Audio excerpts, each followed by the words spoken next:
the world circulates around you as a child and a young person. But then as you get older, you start to realize that your parents were people too, and they had lives just like you did as a youngster.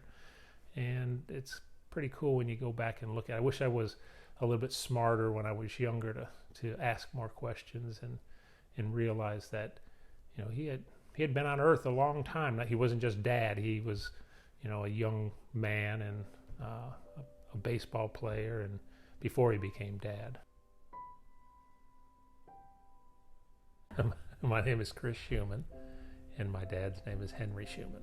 The Cubs signed him to a minor league contract back in early 1950s, maybe late 40s, and he was actually a scout saw him playing softball in the park and asked him if he'd come out to Wrigley Field and try out.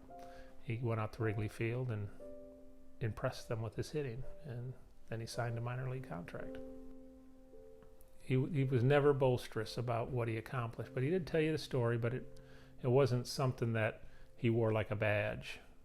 He was a hardworking man, and he played baseball until he got married, and then he went to war and came back and didn't pursue baseball after the Korean War.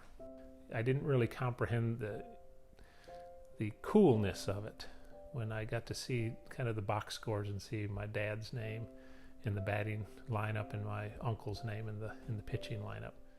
My dad was an influencer.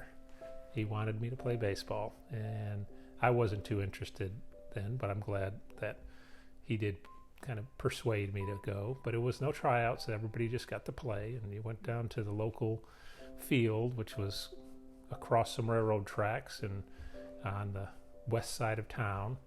And it was just an open field with a bunch of kids and a few parents and a tee and a ball and a bat and a bunch of kids that were not really interested in baseball, but they were out there trying to play baseball.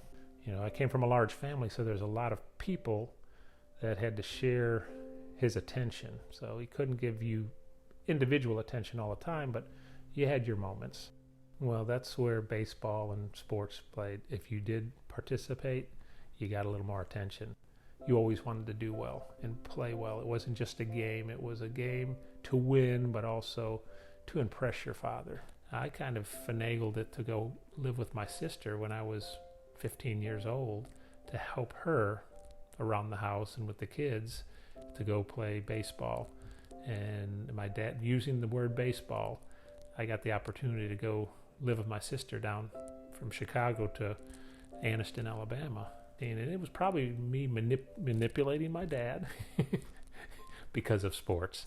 He wanted me to excel in sports, and he knew that I'd have more opportunity to play baseball year-round and have that opportunity down south to do that. I could not imagine letting my children leave that young. And even though I lived with my sister, but I couldn't let my child do that. But times are different, and I didn't feel abandoned, but they let me go to make my way in life. And maybe it was a little early in life, but they allowed me to grow up. But I would rather go back now and just say, I shouldn't have ran off and said, I'm going to go. I should have been wanting to stick around longer. Being from a large family, the tail end boys, my dad was in his 50s, and when finally I became old enough to kind of really grasp life with my own children, my dad had dementia at that time, so you didn't have those opportunities to ask more kind of life-changing questions. We were at a fish camp in New Orleans, and we were watching baseball, and I was kidding around with him about Babe Ruth, and I could see he didn't remember who Babe Ruth was. And that was a Yankee that he knew all about Murderers Row and the Yankees from back in the 20s and 30s and 40s.